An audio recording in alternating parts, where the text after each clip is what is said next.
जय श्री राम। नमस्कार प्रिय दर्शकों, आपका स्वागत है हमारे YouTube चैनल प्राचीन समय मंथन पर। आज की वीडियो ऐतिहासिक और बहुत ही खास है। आज पूरा देश हर्षोल्लास से श्री राम जी के जन्मभूमि पर वर्षों के इंतजार के बाद श्री राम जी के मंदिर के बनने और राम जी के मंदिर में स्थापना दिवस की खुशियां मना रहा है। यह केवल एक भक्ति भाव के साथ एक सनातन धर्म की जीत भी है। असत्य पर सत्य की जीत है, अधर्म पर धर्म की जीत है। राम मंदिर का बनना इसलिए खास हो जाता है, ये सभी की भावनाओं से जुड़ा हुआ है। राम मंदिर की कहानी जानना बहुत ही इंटरेस्टेड हो चुकी है, क्योंकि प्रभु श्री राम के मंदिर बनने के बाद सबके मन में श्री राम जी के इस मंदिर का इतिहास जानने की इच्छा सभी को जागृत है। सभी इसके लिए जिज्ञासु हो चुके हैं कि आखिर इतना कुछ संघर्ष हुआ और हमें पता ही नहीं, तो पूरी कहानी जानना हर कोई चाहता है। यह कहानी शुरू होती है 1528 से। 1528 से राम मंदिर की शुरुआत होती है, जो आज के बने नए राम मंदिर तक जो 22 जनवरी पर पूरी होगी और उसके बाद एक नया युग शुरू होगा। इस कहानी की शुरुआत होती है 1528 से।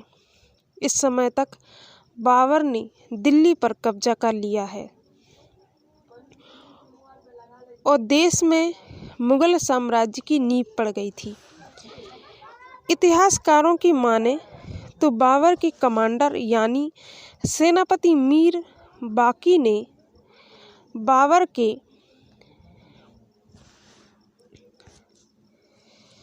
आदेश के बाद अयोध्या में राम मंदिर को तोड़वा दिया। इसके बाद वहाँ एक मस्जिद बनाई। मस्जिद का नाम रखा बाबरी मस्जिद। 1528 में मस्जिद बनाई गई या नहीं, इसका कोई ऐतिहासिक प्रमाण नहीं है। आईने अकबरी हो या बाबरनामा, दोनों में ही इसका जिक्र नहीं मिलता। तुलसीदास ने 1574 में रामचरितमानस का अवधी में अनुवाद किया। इस किताब में भी बाबरी मस्जिद का उल्लेख नहीं मिलता, क्योंकि यह भक्ति भाव रामलीला रामचरित्र से परिपूर्ण है। कहानी आगे बढ़ती है और साल आता है 1838। इस साल पहली बार अयोध्या में सर्वे किया गया। सर्वे करने वाला अधिकारी ब्रिटिश था, जिसका नाम था मॉन्टगोमरी मार्टिन। मार्टिन ने सर्वे के बाद बताया कि मस्जिद में जो पिलर मिले हैं वो हिंदू मंदिर के से लिए गए हैं। बता दें कि 1838 से पहले के 300 वर्षों का कुछ खास इतिहास मौजूद नहीं है, लेकिन ब्रिटिश अधिकारी के सर्वे के बाद अयोध्या में पहली बार साल 1838 में ही बवाल होता है। हिंदू कहते हैं कि जिस स्थान पर बाबरी मस्जिद है वहाँ पहले भगवान राम का मंदिर हुआ करता था, जिसे बाबर ने तोड़वा दिया और उस पर मस्जिद का निर्माण कराया। साल 1553 आता है और पहली बार अयोध्या में दंगा होता है। इसके बाद 1857 में हनुमानगढ़ी के महंत ने मस्जिद के आंगन के पूर्वी हिस्से में एक चबूतरा बनाया। इसी चबूतरे को राम चबूतरा कहा गया। इसी स्थान को राम जन्मभूमि भी कहा गया। विवाद बढ़ा तो इसके विरोध में मौलवी मोहम्मद असगर ने जिला मजिस्ट्रेट के सामने अर्जी लगाई। पहली बार साल 1859 में मजिस्ट्रेट के आदेश के बाद मस्जिद में एक दीवार खड़ी कर दी जाती है। इस तरह भीतरी हिस्से में मुसलमानों का इबादत और बाहरी हिस्से में हिंदुओं को पूजा करने की अनुमति मिली। अब साल आता है 1885। निर्मोही अखाड़ा के महंत रघुवर दास ने राम चबूतरे की कानून हक लेने के लिए कोर्ट में अर्जी डाली। इस जगह उन्होंने मंदिर बनाने को लेकर कोर्ट से मांग की। इस याचिका में चबूतरे वाले स्थान को ही राम जन्मभूमि बताया गया था। ये अर्जी साल 1886 में खारिज कर दी जाती है। अब कहानी सीधा पहुंचती है साल 1934 में। अब सवाल ये उठता है कि 1886 और 1934 तक क्या हुआ। इस दौरान कई दस्तावेजों ने यह दावा किया कि अयोध्या में कई मंदिरों को तोड़ा गया और उस पर मस्जिदों का निर्माण हुआ। उनमें से एक राम मंदिर भी था। साल 1934 में अयोध्या में सांप्रदायिक दंगे हुए। लोगों ने बाबरी मस्जिद के कुछ हिस्से को ढहा दिया। मस्जिद के टूटे हुए हिस्से को अंग्रेजों ने ठीक कराया। साल 1944 में वक्फ बोर्ड की तरफ से मस्जिद को सुन्नी प्रॉपर्टी घोषित कर दी जाती है। सुन्नी प्रॉपर्टी इसलिए क्योंकि बाबरी सुन्नी मुसलमान था। 1947 से 1980 के बीच में जो चला, 1947 में देश आज़ाद हुआ और बंटवारे का जख्म ताज़ा था। हिंदू और मुसलमानों के बीच नफरत इस समय पक्के तौर पर थी। आज़ादी के बाद राम मंदिर की मांग जोर पकड़ती है। दिसंबर 1949 में अयोध्या में 9 दिनों के रामचरितमानस पाठ का आयोजन किया जाता है। इस आयोजन में गोरखनाथ मंदिर के महंत दिग्विजयनाथ भी शामिल थे। 22 और 23 दिसंबर की रात मस्जिद में भगवान राम की मूर्तियां मिलती हैं। आरोप हिंदुओं पर लगता है। कहा गया कि उन्होंने मूर्तियों को विवादित स्थान पर रखा।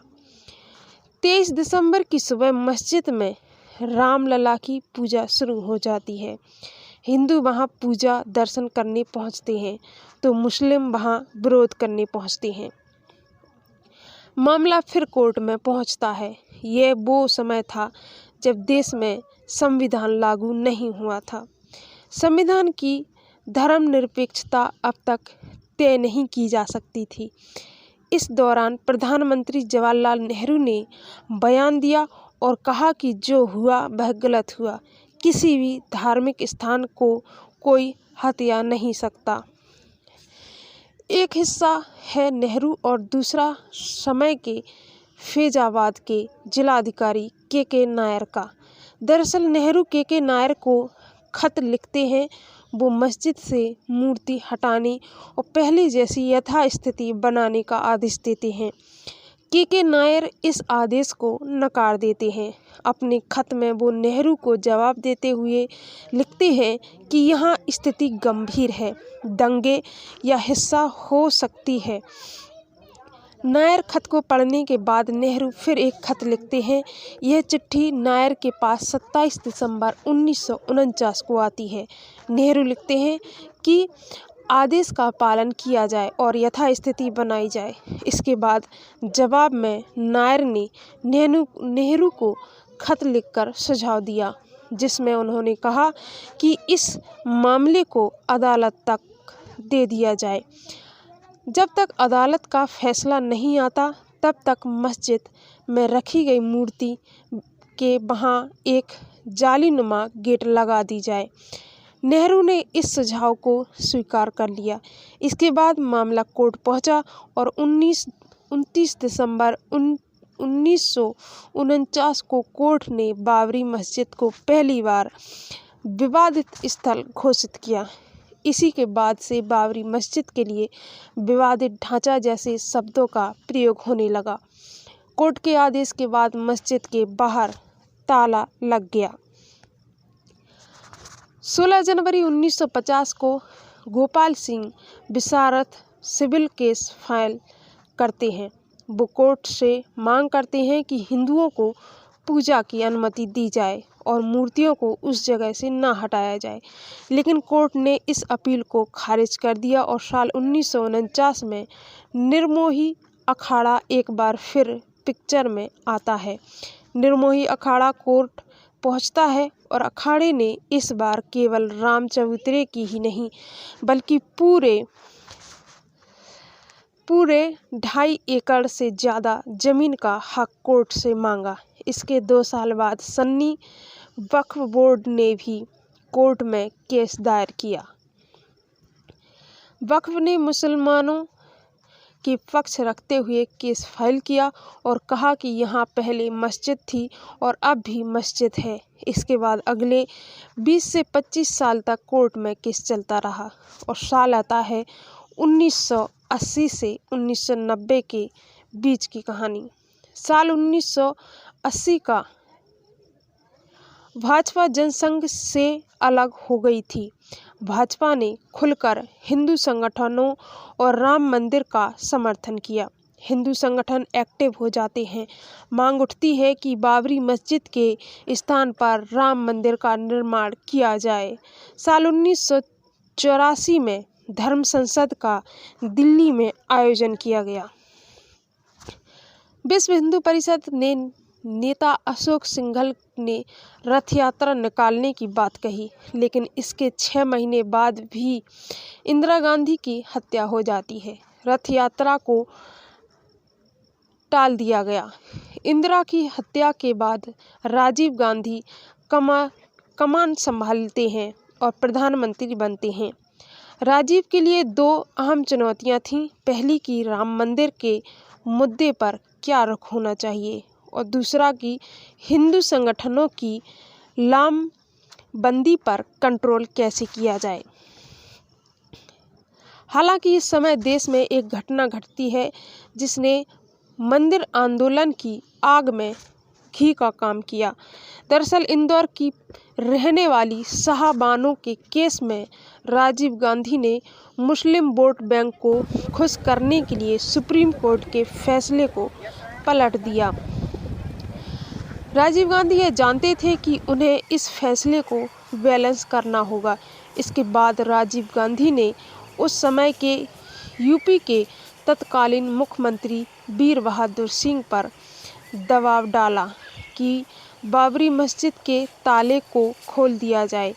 इसके बाद कुछ ही दिन बाद 1986 में फैजाबाद की अदालत ने बाबरी मस्जिद के ताले को खोलने का आदेश दिया और मंदिर में पूजा करने की भी इजाज़त दे दी। लेकिन सवाल यह भी है कि क्या इससे पहले पूजा नहीं होती थी? पूजा जरूर होती थी, लेकिन कोर्ट द्वारा नियुक्त एक पुजारी द्वारा साल में केवल एक बार ताला खुलने के बाद कोई भी अयोध्या जा सकता था, पूजा कर सकता था, लेकिन नमाज अब भी शुरू नहीं हो सकी थी।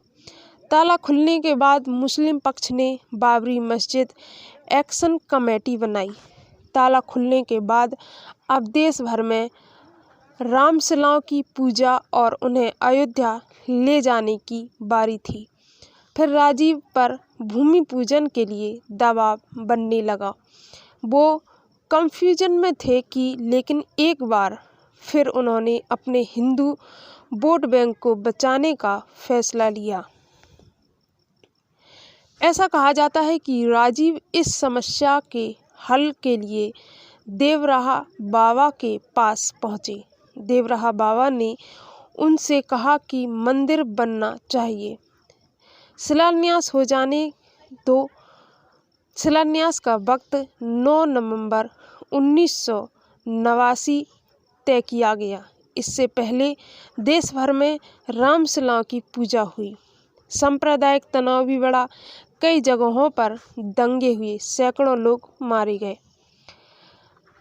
9 नवंबर को बिहिप ने विवादित स्थल के पास राम मंदिर की नींव रख दी और मंदिर निर्माण के लिए अभियान तेज कर दिया। कहते हैं कि यह पहली बार था जब सरकार को आभास हुआ कि बाबरी मस्जिद गिराई जा सकती है। साल 1989 में चुनावी साल था। वोट बैंक की राजनीति जोरों पर थी। राजीव गांधी ने अयोध्या से ही अपनी चुनावी रैली को शुरू की, लेकिन इसका उन्हें फायदा नहीं हुआ। 1989 के लोकसभा चुनाव में भाजपा को 85 सीटें मिलीं। इससे पहले हुए लोकसभा चुनाव में भाजपा के पास केवल 2 ही सीटें थीं। भाजपा ने बीपी सिंह को समर्थन दिया और बीपी सिंह प्रधानमंत्री बने। 25 सितंबर 1990 को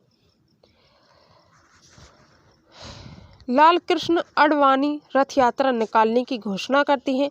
रथ यात्रा जो सोमनाथ से अयोध्या तक निकाली जानी थी, जिससे 30 अक्टूबर 1990 तक अयोध्या पहुंचना था।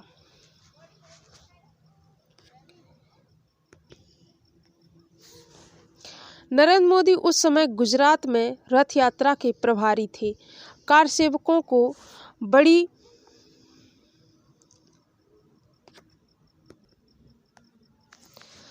अयोध्या पहुंचना था। योजना थी कि 30 अक्टूबर को अयोध्या में पहली कार सेवा की जाएगी। आडवाणी के रथ यात्रा निकाली और इस दौरान देश भर में खूब हिंसा और दंगे हुए, लोग भी मरे और 23 अक्टूबर को आडवाणी की रथ यात्रा बिहार के समस्तीपुर पहुंचती है। बीपी सिंह के आदेश पर तत्कालीन बिहार के मुख्यमंत्री लालू प्रसाद यादव ने रथ यात्रा को रुकवा दिया। आडवाणी को गिरफ्तार कर लिया गया और गिरफ्तारी की यह जानकारी दिल्ली पहुंची तो अटल बिहारी वाजपेयी ने बीपी सिंह की सरकार से समर्थन वापस खींच लिया। केंद्र की बीपी सिंह की सरकार गिर गई और 30 अक्टूबर 1990 तक देश भर में भारी संख्या में कार्य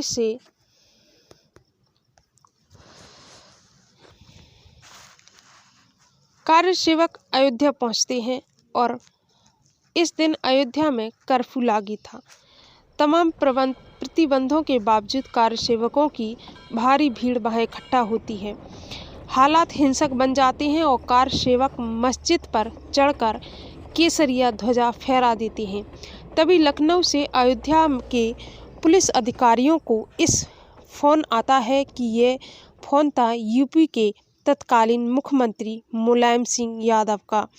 उन्होंने कार्य सेवकों पर गोली चलाने का आदेश दिया। पुलिस ने आदेश का पालन किया और गोलियां चला दी। कई कार्य सेवक मरे और कई गोली से तो भगदड़ की चपेट में आकर भी मारे गए। इसके बाद 2 नवंबर 1990 को फिर ऐसी ही घटना होती है। कार्य सेवकों पर गोलियां चलाने का फिर आदेश लखनऊ से ही आया। इस दौरान कुल 28 कार्य सेवकों की मौत हुई। मरने वालों में कोठारी बंधु भी शामिल थे।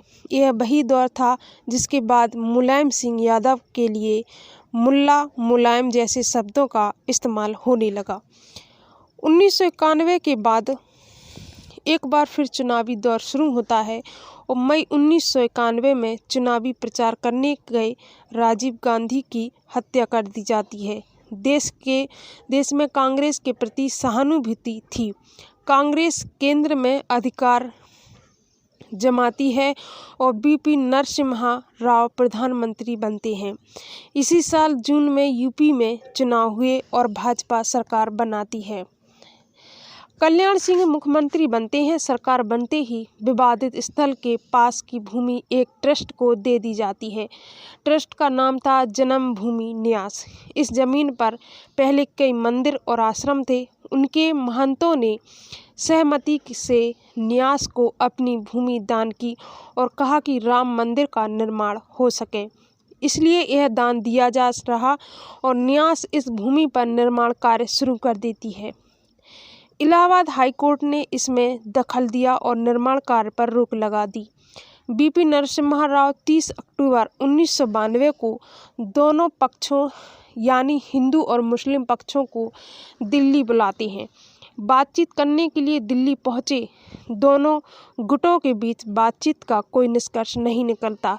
इसी दिन बीजेपी ने नेता प्रधानमंत्री आवास से निकलकर एक स्थान पर प्राइवेट मीटिंग करते हैं। ऐलान करते हैं कि 6 दिसंबर 1992 को कार्य सेवा दिवस मनाया जाएगा। देश भर में हिंदुओं को एक बार फिर अयोध्या आने को कहा जाता है। कहते हैं कि 6 दिसंबर को प्लानिंग काफ़ी समय पहले से हो चुकी थी। एक बात यह भी सामने आती है कि 6 दिसंबर से पहले 5 दिसंबर को मस्जिद गिराने का रिहर्सल किया गया था। 6 दिसंबर 1992 को अयोध्या में लगभग 2 लाख कार्य सेवक पहुंच चुके थे। ये कार्य सेवक मस्जिद की तरफ बढ़ते हैं और भीड़ ने मस्जिद को गिरा दिया। पहला गुम्बद 2 बजे तक, दूसरा गुम्बद 3:30 बजे तक और तीसरा गुम्बद 5 बजे तक गिरा दिया जाता है। वहाँ रामलला के लिए एक छोटे मंदिर को तैयार किया जाता है। रामलला उसमें विराजमान होते हैं और मुलायम सिंह की तरह तत्कालीन मुख्यमंत्री कल्याण सिंह ने कोई सख्त एक्शन नहीं लिया, बल का भी प्रयोग नहीं किया। जब मस्जिद गिरी तो बीजेपी और भाजपा कई नेता वहां मंच पर मौजूद थे। वो कार्यकर्ताओं और कार्यसेवकों से संयम बरतने की अपील करते हैं। इन नेताओं पर अब भी केस चल रहा था जो कोर्ट में लंबित है। 6 दिसंबर की शाम 6 बजे तक यूपी में राष्ट्रपति शासन लागू कर दिया जाता है। कल्याण सिंह का इस्तीफा पहले से तैयार था, वो इस्तीफा दे देते हैं और 7 दिसंबर को बीपी नरसिम्हा राव संसद में बयान देते हैं और कहते हैं कि मस्जिद को गिराना बाबर कार्य था। बाबरी मस्जिद गिरने के बाद अगले कुछ समय तक मामला शांत रहता है। अगले कुछ सालों में केंद्र में भाजपा की सरकार आ जाती है और अटल बिहारी वाजपेयी प्रधानमंत्री बन जाते हैं। 2001 में बीजेपी केंद्र सरकार को कड़ा संदेश देती है, मस्जिद गिर चुकी है और राम मंदिर बनाने की तैयारी शुरू करें। सरकार यदि नहीं करेगी तो बीजेपी खुद मंदिर बनाएगी। साल 2002 में यूपी चुनाव के लिए भाजपा ने घोषणा पत्र जारी किया। राम मंदिर का निर्माण का मुद्दा इसमें नहीं था। बीजेपी ने फिर आह्वान किया और कार्यसेवक फिर अयोध्या में जुटे, लेकिन प्रशासन हस्तक्षेप करती है। इसी दौरान कार्यसेवक जब लौट रहे थे तो गोधरा की एक ट्रेन ने आग लगा दी और जिसमें बाद कई कार्यसेवक व अन्य लोग जलकर मर जाते हैं। परिणामस्वरूप गुजरात में भीषण दंगे होते हैं। देश में माहौल खराब हो चुका था और कोर्ट ने मामले की गंभीरता को समझा। अप्रैल 2003 में इलाहाबाद हाईकोर्ट ने 3 जजों के बीच विवादित स्थल के मालिकाना हक की कार्रवाई शुरू कर दी, यानी एएसआई को वैज्ञानिक सबूत जुटाने का काम दिया गया। एएसआई विवादित स्थान पर खुदाई करती है और खुदाई 6 महीने तक चलती है। अगस्त 2003 में एएसआई रिपोर्ट पेश करती है। आर्कियोलॉजिकल सर्वे ऑफ इंडिया इसको पेश करती है। रिपोर्ट में आर्कियोलॉजिकल सर्वे ऑफ इंडिया ने बताया कि खुदाई में 10 से 12 सेंचुरी के बीच में हिंदू मंदिरों के अवशेष मिले हैं। पिलर, ईंटें, शिलालेख और अन्य चीज़ें मिली। पहली बार विवादित स्थल से जुड़े वैज्ञानिक सबूत मिलते हैं। मामला कोर्ट में चलता है और 30 सितंबर 2010 को इलाहाबाद हाईकोर्ट ने अनोखा फैसला सुनाया। कोर्ट ने 2.5 एकड़ से वाली विवादित भूमि को 3 बराबर हिस्सों में बांट दिया। इसमें 1/3 हिस्सा निर्मोही अखाड़ा, 1/3 हिस्सा राम जन्मभूमि और बाकी 1/3 हिस्सा सुन्नी वक्फ बोर्ड को दिया गया। इस फैसले से तीनों ही नाखुश थे। साल 2011 में पहली बार तीनों सुप्रीम कोर्ट का दरवाज़ा खटखटाया और जनवरी 2019 में अयोध्या केस की सुनवाई के लिए 5 जजों की संवैधानिक पीठ बनाई गई। इसकी अध्यक्षता कर रहे थे चीफ जस्टिस रंजन गोगोई और पीठ में justice DY Chandrachud, justice U Lalit और जस्टिस बोबड़े और जस्टिस NV रमन्ना को शामिल किया गया। 5 जजों के बीच ने इलाहाबाद हाईकोर्ट के फैसले पर रोक लगा दी और 9 नवंबर 2019 को ऐतिहासिक फैसला आया। इस फैसले ने राम मंदिर के 492 साल पुराने संघर्ष पर विराम लगा दिया। बेंच ने सर्वसम्मति से फैसला दिया और ASI की साइंटिफिक रिपोर्ट का हवाला दिया और 2.77 एकड़ की पूरी जमीन जो विवादित थी वह रामलला विराजमान को दे दी गई। सरकार को आदेश हुआ कि राम मंदिर निर्माण के लिए ट्रस्ट बने और सुन्नी वक्फ बोर्ड को अयोध्या में किसी और स्थान पर 5 एकड़ जमीन देने का भी आदेश हुआ। 5 फरवरी 2020 को राम जन्मभूमि ट्रस्ट को मंजूरी मिली और 5 अगस्त 2020 को प्रधानमंत्री नरेंद्र मोदी अयोध्या पहुंचते हैं, राम जन्मभूमि का पूजन और शिलान्यास करते हैं।